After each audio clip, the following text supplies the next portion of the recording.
तो hello everyone, welcome back on a new episode of this hotspot series. तो आज फिर से हमारे साथ आप सबके फेवरेट डॉक्टर हरिओम सर। आप सबकी इतनी डिमांड पे thank you so much ma'am. और इस नया सेशन के लिए आपने हमें बुलाया और उसके लिए बहुत बहुत धन्यवाद। आपके बच्चों ने बहुत ज्यादा प्यार दिया हमको।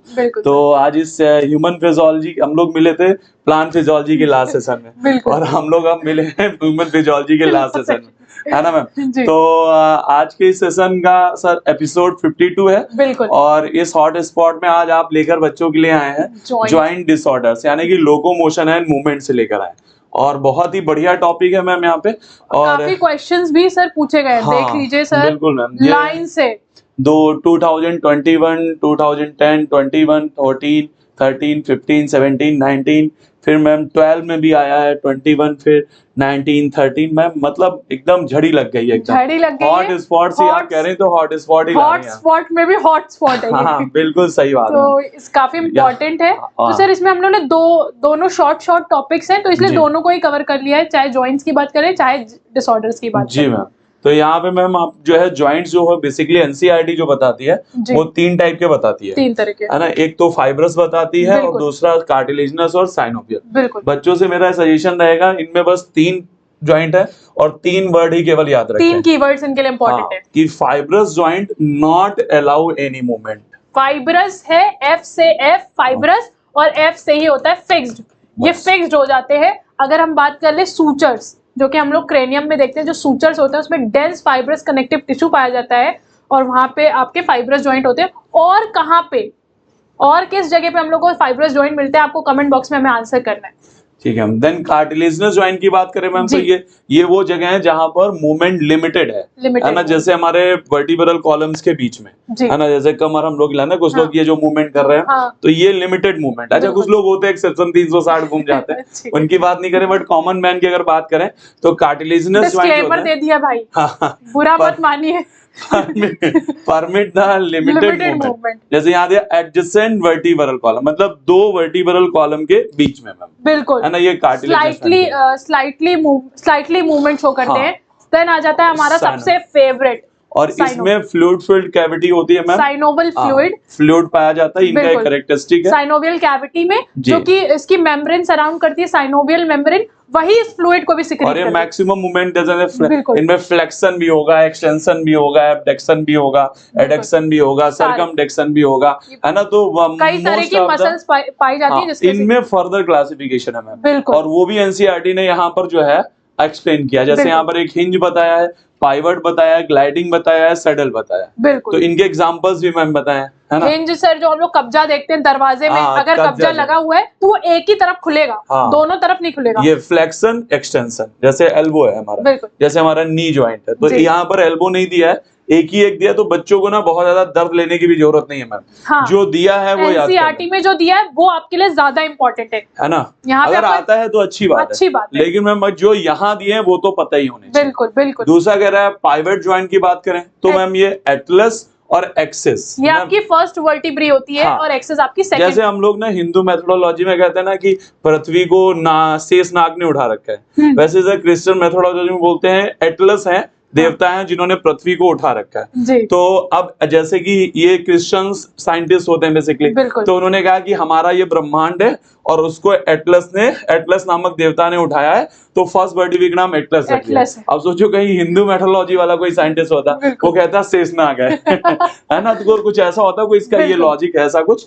तो एटलस और एक्सिस वर्टिब्री के बीच जो पाइवट जॉइंट है, ये 2 मूवमेंट देता है मैम। एक तो होती है यस मूवमेंट और दूसरी होती है नो मूवमेंट। ये 2 टाइप के जॉइंट भी बोलते हैं। हाँ, खूटा जॉइंट, जैसे गांव वगैरह में गाय भैंसिया बांधते हैं ना, उन्हीं में खूटा जॉइंट। देन दूसरा ग्लाइडिंग जॉइंट। ग्लाइडिंग जॉइंट जो है कार्पल्स में होता है। हमारी जो 4 आर्म्स होती है, 4 आर्म, ये आर्म हो गई, ये 4 आर्म हो गई, रिस्ट हो गई, पाम हो गया, और ये फिंगर्स हो गए। तो आर्म में हमारी एक बोन है, रेडियस चलना, कार्पल्स जो रिस्ट में होती है, और ये जो मूवमेंट होती है ना, ये हम लोग एक्सरसाइज भी करते थे, स्कूल में पेटी करते थे, तो वही ये हमारी हो गई मैम ग्लाइडिंग जॉइंट। देन कह रहा है सैडल जॉइंट।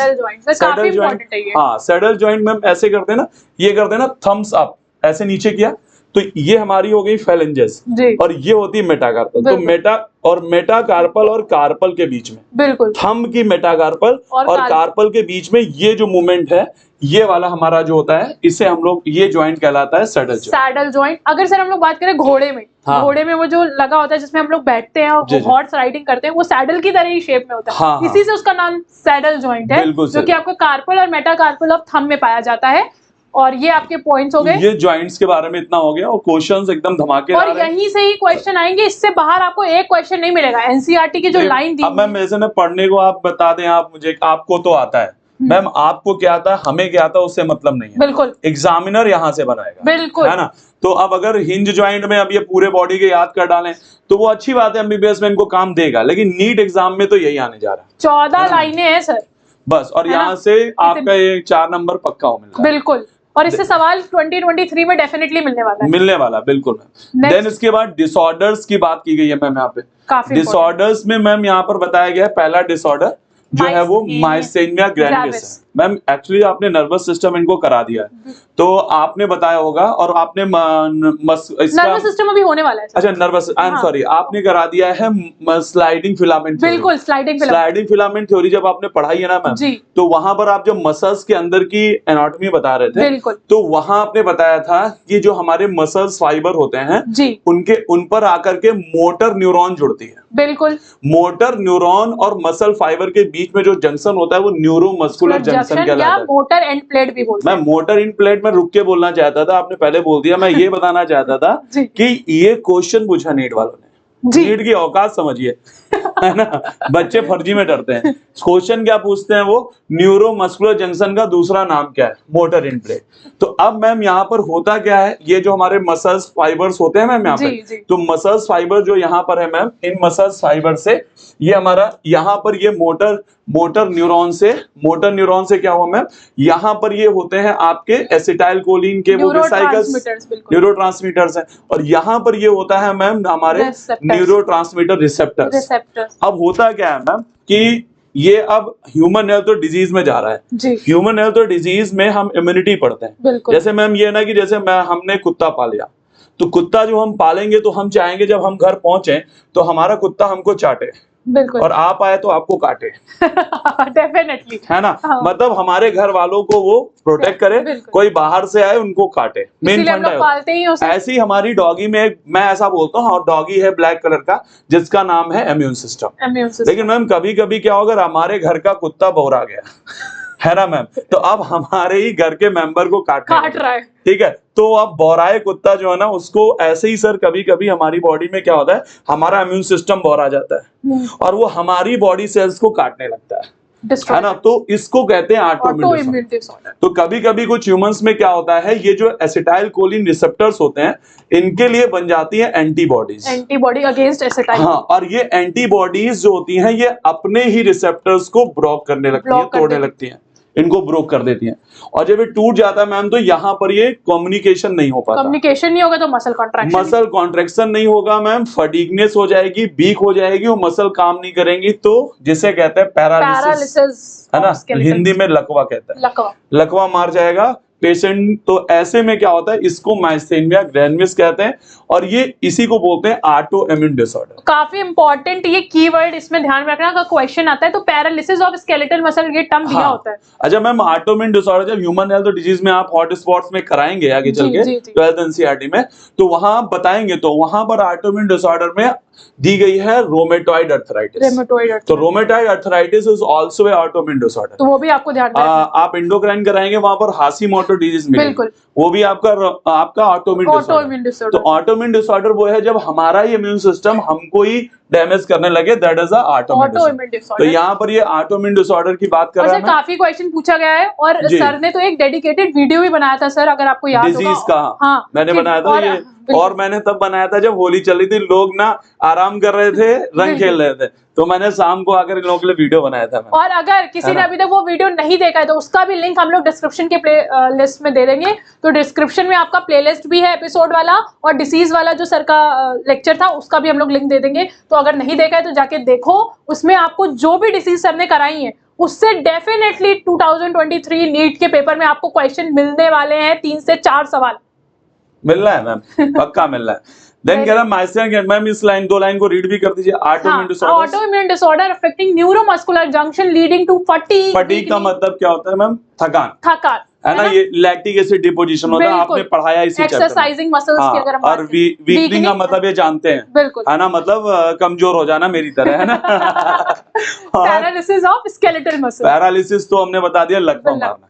दूसरा है muscular dystrophy. Ma'am muscular dystrophy जो होती है ये, इसमें क्या होता है कि ये बाय द बर्थ होता है। ओके। अच्छा, अकॉर्डिंग टू एनसीईआरटी बात करें तो ये जेनेटिकल डिसऑर्डर है, ऐसा मानते हैं, लेकिन अभी भी रिसर्च का टॉपिक है, कभी कभी अननोन कॉज भी हो सकता है ना। अब मस्कुलर डिस्ट्रॉफी में होता क्या है बेसिकली में, हमारी बॉडी में स्कैफोल्ड्स होते हैं। स्कैफोल्ड्स मतलब यानी कि जो हमारे एक्टिन और मायोसिन फिलामेंट्स हैं, उनको अरेंजमेंट करने के लिए होल्ड करने वाली प्रोटीन है डिस्ट्रोफिन। डिस्ट्रोफिन प्रोटीन बनाने वाला जीन खराब हो जाता है। इसकी वजह से क्या होता है, वो आपने जो बताया ना कि पैरेलल अरेंजमेंट होता है एक्टिन और मायोसिन का, वो रहता नहीं है। इसमें बेसिकली उस बच्चे का जो जिसकी बर्थ हुई है उसकी प्रॉक्सिमल टू डिस्टल, मैम पहली बात तो प्रॉक्सिमल और डिस्टल का मतलब क्या है? जैसे अगर हम ये कहें ना कि मेरे दिल के करीब में आप खड़ी हैं कि मेरा शोल्डर है, तो मेरे दिल के पास में कौन है?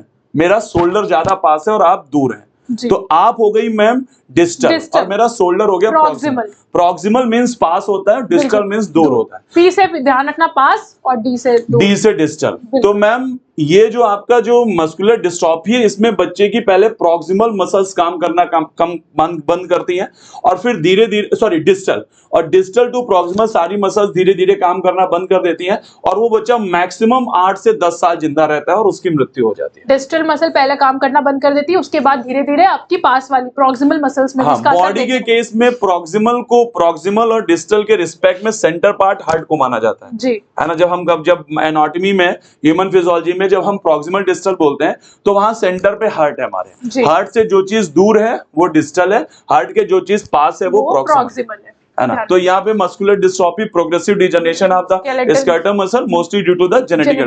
देखो मैम यहाँ ये नहीं कह रहा है केवल, देखिए अंग्रेजी इन्होंने लिखी है मोस्टली, है ना। तो हमने आपसे कहा ना मैम कि ये आपका कुछ अननोन कॉजेस की वजह से भी होता है, लेकिन क्वेश्चन पेपर में आएगा तो जेनेटिक डिसऑर्डर ही लगाएंगे। नेक्स्ट क्वेश्चन, नेक्स्ट है डिसऑर्डर टेटनी। सर इससे काफी क्वेश्चन आते हैं। तो रैपिड स्पैम्स मतलब वाइड कॉन्ट्रैक्शन हो जाता है मसल में क्योंकि लो कैल्शियम आयन बॉडी फ्लूइड में जो होता है। हाँ, तो इस वजह से टेटानी हो जाती है। टर्म इसमें ध्यान रखना, कैल्शियम, लो कैल्शियम आयन की वजह से आपका wide contraction. Then arthritis arthritis आपने बता दिया, आपने एक तो रिमेटॉइड आर्थराइटिस, वो मैम ऑटोइम्यून, ये एज रिलेटेड है, ये एज रिलेटेड होती है। मतलब कि अगर ना दादी दादा नाना नानी कह रहे घुटनों में दर्द हो रहा है तो मतलब है कि वो आर्थराइटिस का चांस है।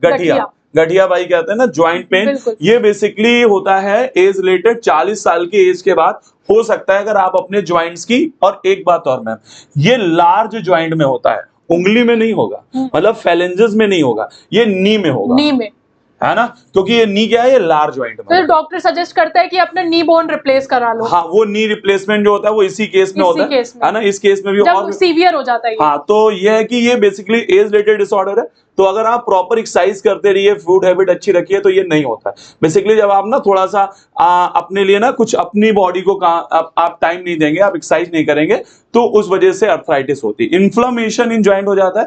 मैम इन्फ्लेमेशन का मतलब क्या? जैसे आपको गुस्सा आ जाए और आपने थप्पड़ मार दिया किसी बच्चे को, और आपने थप्पड़ मारा तो आप जोरदार जब थप्पड़ पड़ेगा तो उस बच्चे का गाल तो लाल होगा, तो लाल हो गया यानी कि रेडनेस हो गई। अब भैया जब जिस थप्पड़ पड़ता है ना जिस गाल पे, वहां से गरम गरम हवा निकलती है, हीट निकलती है। उसके बाद मैम जो है वो गाल सूजेगा उसका, क्योंकि आपने पूरी दम से मारा है, स्वेलिंग हो गई मैम। अब जब जहां रेडनेस है, हीट है, स्वेलिंग है, तो दर्द तो बच्चे को होगा ही, यानी कि पेन हो गया। अब ऑब्वियस ही बात है, जब गाल में इनके रेडनेस है, हीट है, स्वेलिंग है, पेन है, तो अब इनको मुंह चलाने में, जबड़ा चलाने में दिक्कत होगी, लॉस ऑफ फंक्शन, है ना। तो ये जो 5 चीजें एक जगह होती तो इसे इन्फ्लेमेशन।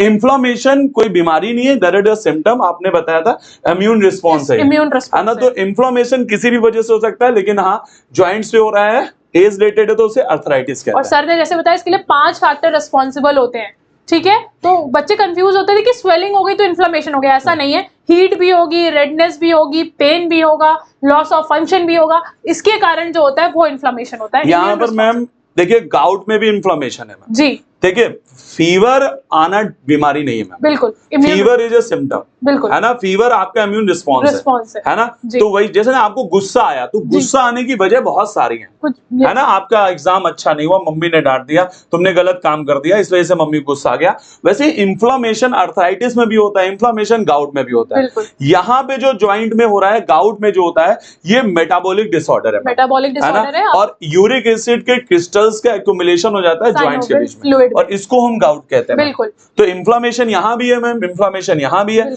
बट ये एज रिलेटेड है, क्योंकि आप एक्सरसाइज नहीं कर रहे हैं, है ना, ओवरवेट मेरी तरह होते जा रहे हैं, आपका ज्वाइंट पे प्रेशर डालते जा रहे हैं, और ये मैम है ना, आप गलत तरीके का आपका मेटाबॉलिज्म में दिक्कत है, तो उस वजह से यूरिक एसिड एक्यूमुलेशन ज्वाइंट्स पे हो रहा है, तो उसे हम गाउट कहेंगे। तो दोनों में हमारा क्या है डिफरेंस, सर ने आपको क्लियर कर दिया। देन हम लोग देख सकते हैं ऑस्टियोपोरोसिस, ये भी आपका एज रिलेटेड डिसऑर्डर है, और ये फीमेल्स में बेसिकली होगा, और ये मीनोपॉज के बाद होता है। मीनोपॉज के दौरान, मीनोपॉज मैम बेसिकली होता है कि जब मेंस्ट्रुअल साइकिल स्टार्ट होती है, तो उसे हम मीनार कहते हैं, और स्टॉपेज 50 इयर्स पे होता है मैम।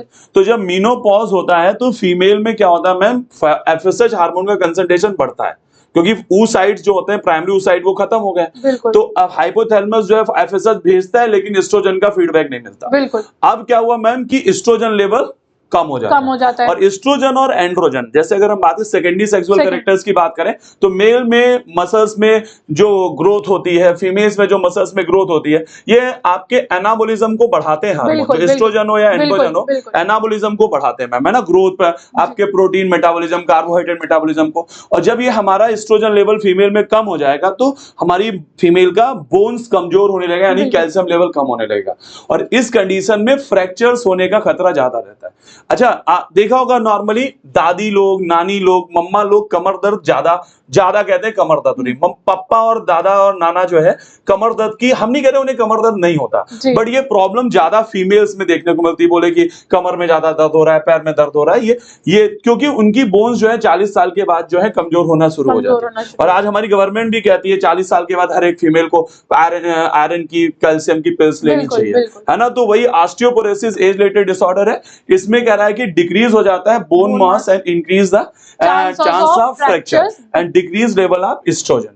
ये कॉमन कॉज। और एस्ट्रोजन क्यों कम हो रहा है? क्योंकि मीनोपॉज हो रहा है। अब इसके बाद आप ना फिर से आप इनके लिए मजेदार जो है क्वेश्चंस आप लेकर के आएंगे, शायद अगला सेशन तक नहीं होगा सर, तब तक हमारा सेशन ही कंप्लीट नहीं होगा। बिल्कुल सही कह रही मैम, और क्वेश्चंस आप बहुत अच्छे लेकर आती हैं, और टॉपिक वाइज पहले आप टॉपिक पढ़ाती हैं, फिर उसके क्वेश्चन उसी से रिलेटेड, है ना, इतना काम करके लाते हैं आप वो हमने कहा था ना, आप बनाएंगी भी खाना, खिलाएंगी भी, डाइजेस्ट भी करा देंगे भाई, है ना। आप जॉब तो तुम यही रहेगी जब तक इनका पेपर नहीं हो जाता, जितनी हेल्प हो सके उतनी हम लोग इनकी करते जाएं। बिल्कुल ma'am.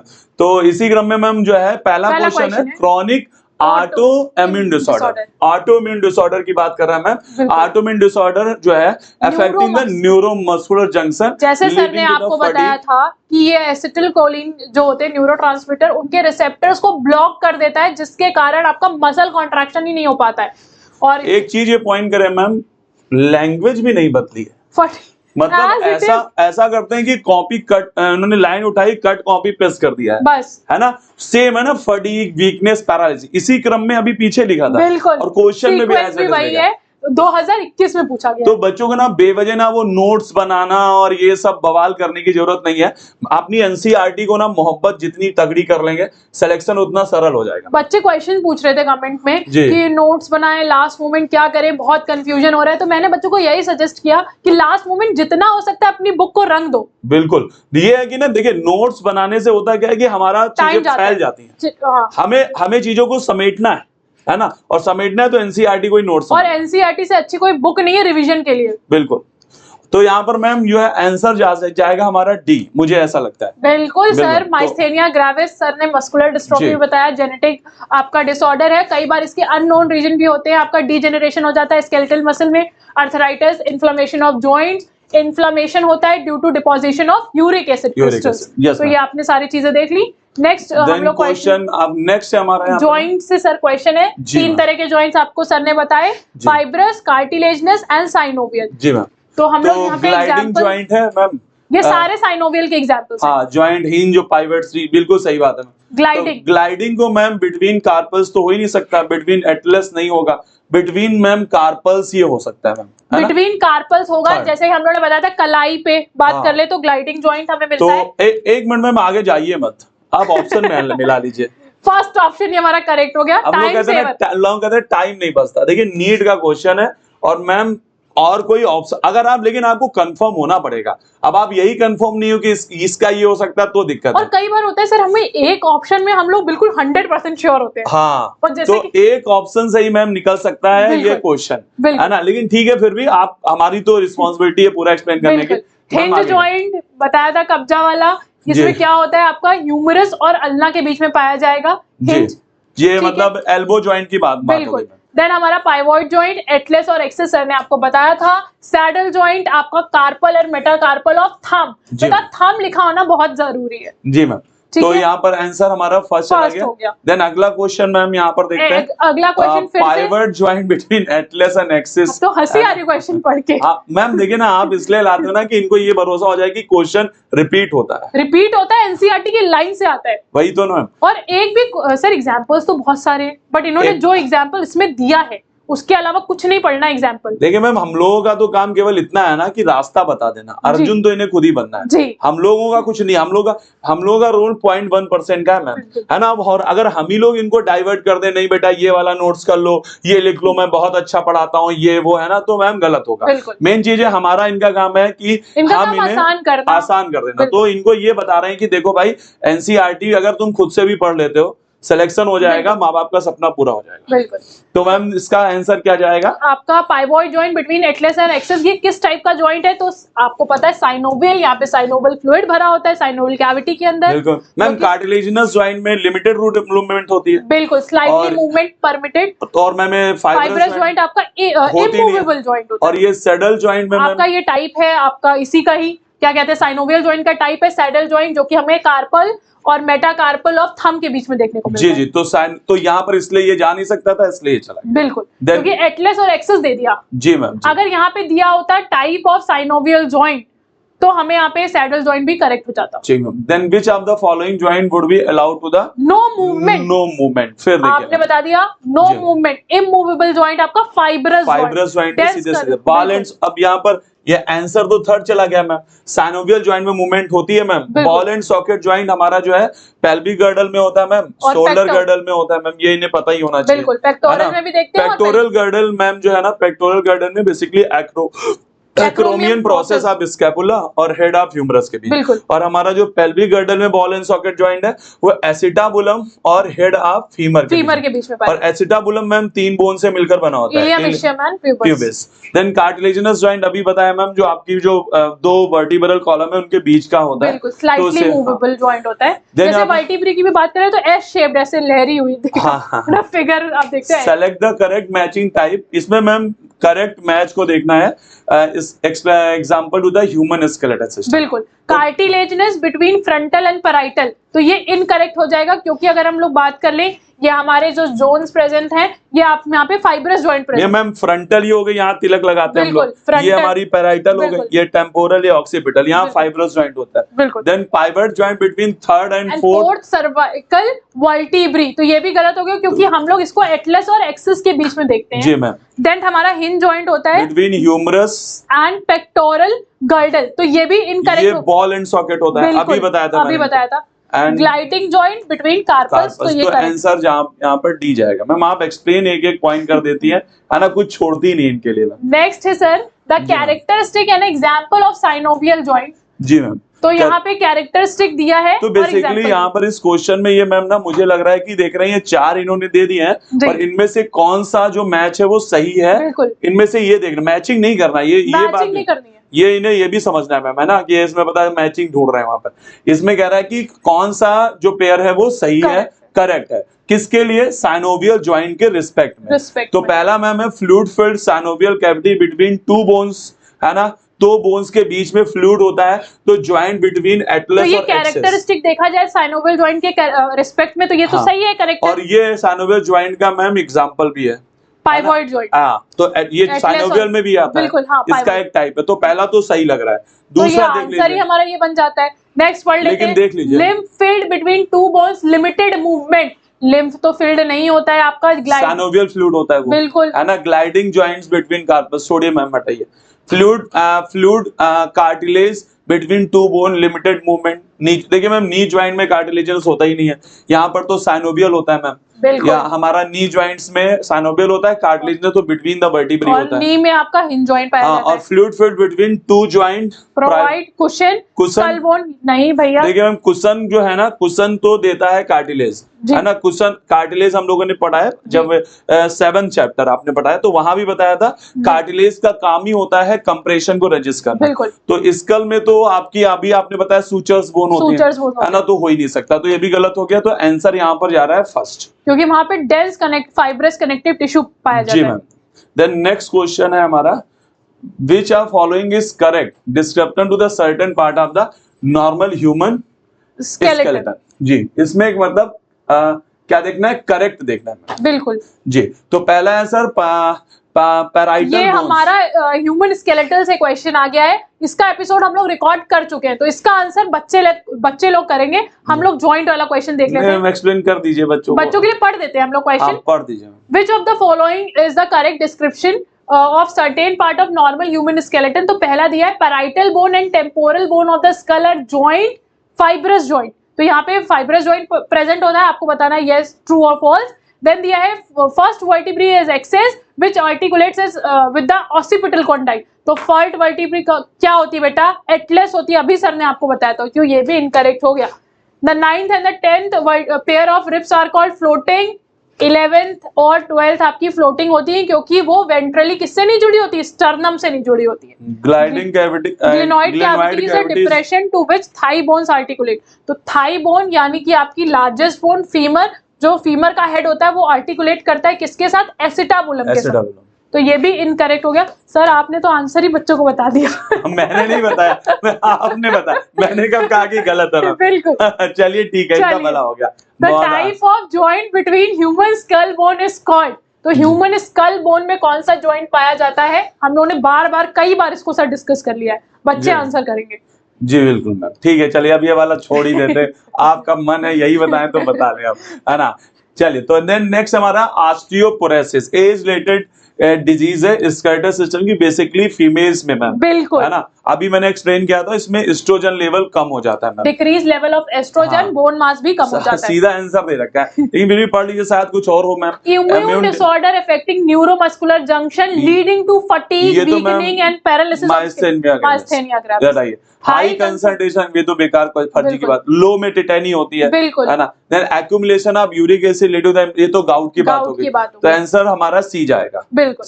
Select the correct statement with respect to the locomotion in the human के लिए, लोकोमोशन के लिए, कह रहा vertebral column has the 10th thoracic vertebrae, गलत हो गया, है ना, 12 होती ma'am. Joint between adjacent vertebral is the fibrous joint, ये तो आपका गलत हो गया, कार्टिलेजिनस होता है। Decrease level of progesterone cause the osteoporosis, estrogen होता है ma'am. Accumulation of uric acid crystal joint to the cause the inflammation, that is gout, answer जाएगा हमारा डी। 2013 का क्वेश्चन है मैम, कुछ भी क्वेश्चन बाहर से नहीं आ रहा है, उन्हीं लाइनों से क्वेश्चन आ रहा है, बिल्कुल। सेलेक्ट द करेक्ट देखना है मैम, करेक्ट स्टेटमेंट डिसऑर्डर से क्वेश्चन है, मस्कुलर ह्यूमंस, फेलियर ऑफ, अभी आपने कहा था मैम क्वेश्चन हमारे डिसऑर्डर से आते ही आते हैं 4 से 5, बिल्कुल, देखिए ma'am, failure of neuromuscular transmission in myasthenia gravis can prevent normal swallowing, तो ये एब्सोल्युटली सही हो गया मैम। देखिए बेसिकली होता क्या है ना कि माइस्थेनिया ग्रैन्युलस में हमारी मसल्स जो हैं वो दिक्कत कर रही हैं, तो अब आपका बच्चे का जो हम खाने को गटकते हैं उसमें मसल्स हो जाता है, तो बेसिकली बच्चे की लार लटकती टपकती रहती है, हाँ, तो वही उसी की बात कर रहा हूं, तो फर्स्ट यहाँ पर सही हो गया।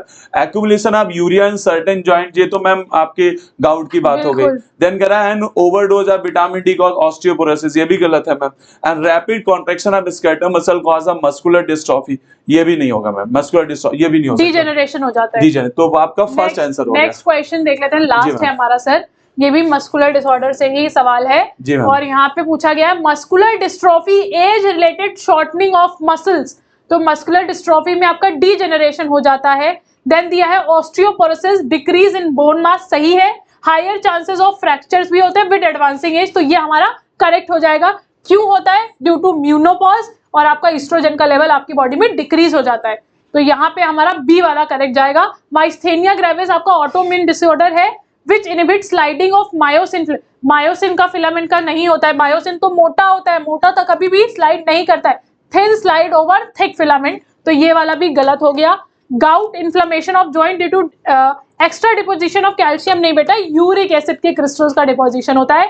तो एक बार सर बच्चों के लिए रिकैप कर देते हैं। केवल 2 ही चीजें तो बताई मैम, और उसी से इनको एक क्वेश्चन मिलना ही वाला है ना? एक से ज्यादा? हाँ, एक से ज्यादा ही मिल सकता है, बिल्कुल तो सही एक बार बच्चों के लिए रिकैप, तो हम लोगों ने देखा जॉइंट्स और डिसऑर्डर। जॉइंट्स में हम लोगों ने 3 तरह के जॉइंट्स देखे, फाइब्रस, कार्टिलेजिनस और synovial. Fibrous no movement, cartilaginous slightly movement, fibrous free movement. इसके एग्जांपल्स काफी इंपॉर्टेंट है जिससे सवाल पूछा जाता है, जैसे कि आपके saddle joint, pivot joint, hinge joint, ball socket joint, ये सारे आपके एग्जाम्पल आपको ध्यान में रखने हैं। नेक्स्ट हम लोग चल देते हैं आपके डिसऑर्डर्स में। तो डिसऑर्डर्स में हम लोगों ने देखा माइस्थेनिया ग्रेविस ऑटोइम्यून डिसऑर्डर है, ठीक है। इसमें आपका न्यूरोमस्कुलर जंक्शन और नर्व प्लेट में क्या हो जाता है, एसिटिलकोलिन के जो रिसेप्टर्स होते हैं वो ब्लॉक हो जाते हैं, क्योंकि उसके अगेंस्ट एंटीबॉडी बन जाती है, जिसकी वजह से आपका मसल कॉन्ट्रैक्शन नहीं हो पाता है। तो इसकी वजह से हमें क्या देखने को मिलता है, माइस्थेनिया ग्रेविस। मस्कुलर डिस्ट्रॉफी आपका जेनेटिक है मोस्टली, लेकिन हमेशा कई बार इसके अननोन कारण भी होते हैं। इसमें आपका डीजेनरेशन हो जाता है किसका, स्केलेटल मसल का। पैरालिसिस किस में हो रहा है, फटीग किस में हो रहा है, वीकनिंग किस में हो रहा है, माइस्थेनिया ग्रेविस में। ऑस्टियोपोरोसिस की बात करेंगे, एज रिलेटेड डिसऑर्डर है, यहाँ पे आपका बोन मास कम हो जाता है क्योंकि मीनोपॉज हो जाता है। Low level of oestrogen. Arthritis में इन्फ्लेमेशन ऑफ जॉइंट हो जाता है। गाउट में इन्फ्लेमेशन ऑफ जॉइंट होता है किसकी वजह से, यूरिक एसिड क्रिस्टल के डिपोजिशन की वजह से। तो ये था आज के हमारे एपिसोड में। अगर आपको एपिसोड अच्छा लग रहा है तो लाइक करना, शेयर करना और कमेंट करना बिल्कुल भी मत भूलें, और हमारे साथ बने रहिए नेक्स्ट एपिसोड। और वीडियो को वायरल जरूर करें, है ना मैम, है ना? समझ रहे हैं? जय हिंद, जय भारत।